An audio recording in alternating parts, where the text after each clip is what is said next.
হলো যে ইমানদারের কাছে নামাজের চাইতে ইম্পর্টেন্ট কোনো বিষয় নেই।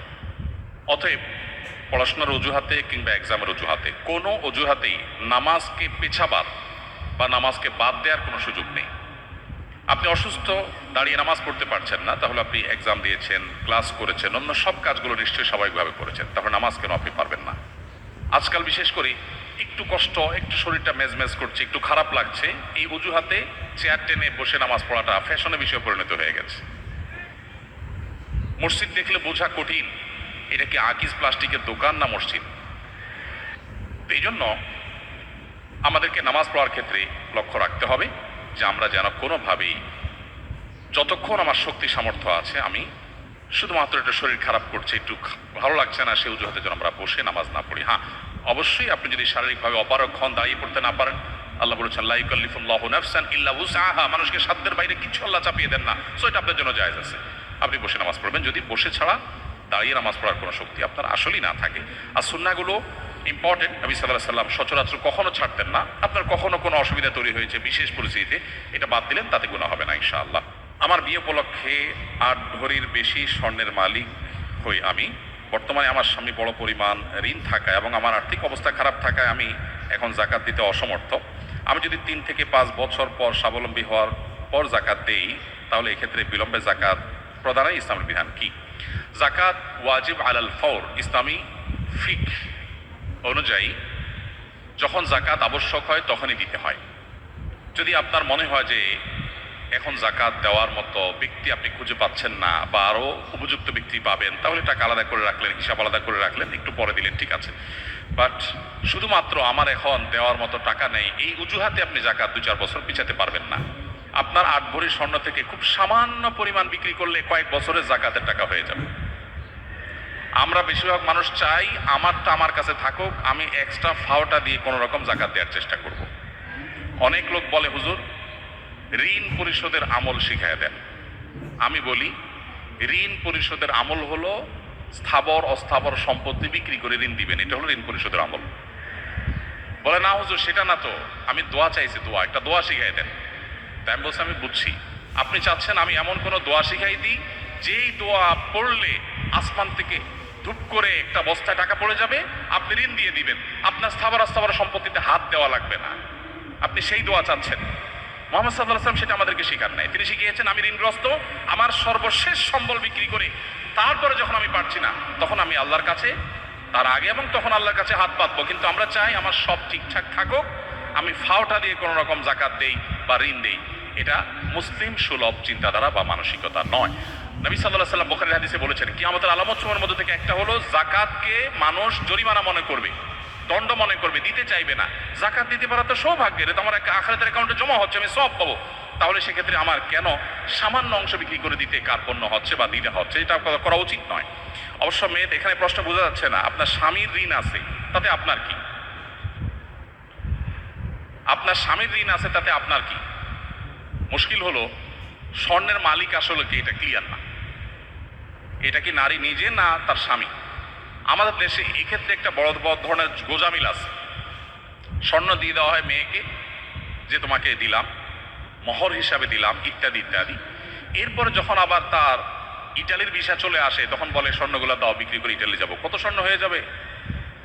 স্বর্ণের মালিক যদি তিনি হন তাহলে আপনি কিভাবে চান? আপনি একটা দরখাস্ত লিখতে পারেন, বরাবর মাননীয় স্ত্রী বিষয় ঋণ মঞ্জুরের আবেদন, জনাবা যথাবিহিত সম্মান প্রদর্শন পূর্বক নিবেদন এই যে আমি অধম, ঋণগ্রস্ত, গরিব,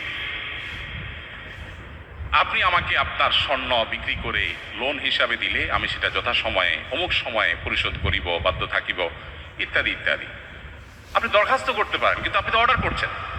তা আসলে স্বর্ণ কি আপনি তাকে দিয়ে দিয়েছেন? যদি দিয়ে থাকেন জাকাত তাকেই দিতে হবে, কিন্তু আপনি দিচ্ছেন আবার মন মতো আপনি নিচ্ছেন। আর দেওয়ার পরে তিনি যদি এটা তার মন মতো মানুষকে দিয়ে দেয় তাহলে আপনি তাকে প্রশ্নের মুখোমুখি করছেন। তার মানে বিষয়টা ক্লিয়ার না, এটা ক্লিয়ার করা উচিত।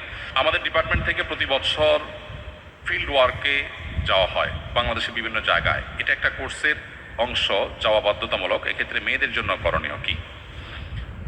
শরিয়ার বিধান তো আমরা সবাই জানি, নবী সাল্লাল্লাহু আলাইহি ওয়াসাল্লাম বলেছেন লা তুসাফিরুল মারআতু ইল্লা মা আদি মাহরামিন, নারীরা মাহরাম ছাড়া সফর করবে না, ট্রাভেল করবে না।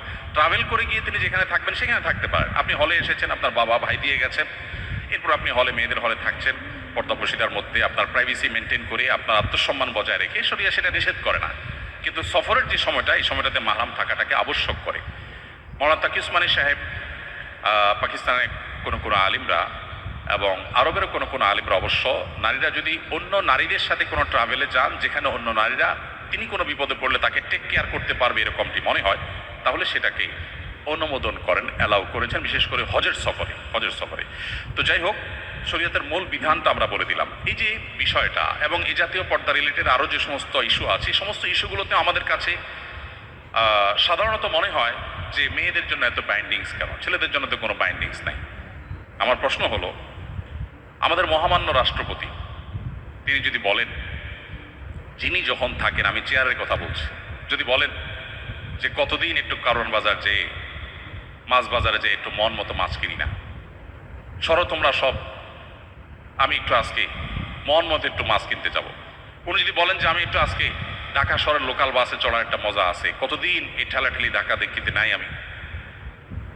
আমি একটু লোকাল বাসে পাবলিকের মতো কষ্ট করে একটু ঠেলাঠেলি করে একটু আমি যাত্রা করতে চাই, তিনি যদি বলেন এবং তিনি যদি অর্ডারও করেন, তার সে অর্ডার কি তামিল করা হবে?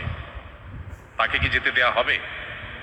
এর মানে তিনি আমাদের চাইতে কম সুবিধা ভোগ করছেন, বন্দি জীবন যাপন করছেন, তাকে কোণঠাসা করে রাখা হয়েছে, তার প্রতি জুলুম করা হয়েছে। ব্যাপারটা কি তাই?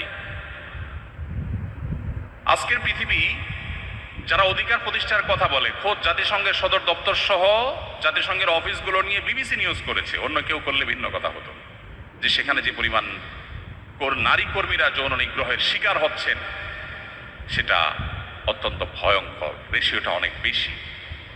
প্রিয় ভাইয়ের আমার, আল্লাহ রাব্বুল আলামিন পর্দার যে বিধিবিধান দিয়েছেন, এটা আমাদের মা বোনদেরকে কোণঠাসা করবার জন্য নয়, তাদের মর্যাদা রক্ষা করবার জন্য, তাদের সেভ করার জন্য।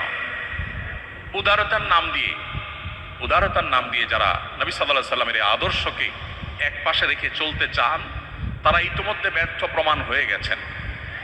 পৃথিবীর প্রান্তে প্রান্তরে আপনি চোখ বুলিয়ে দেখবেন, তাদের ব্যর্থতার সে বোবা কান্না শোনা যাচ্ছে। পশ্চিমে পুরুষদের চাইতে মেয়েরা ইসলাম গ্রহণ করছে অনেক বেশি। এত নারী অধিকার জিগির তোলার পরেও সে সমস্ত অঞ্চলে মেয়েরা ইসলামের দিকে কেন ছুটছেন? তারা দেখছেন তাদের মুক্তির প্রকৃত দিশা ইসলামে বলা আছে, বিধায় আমাদেরকে সেই পথে আসতে হবে।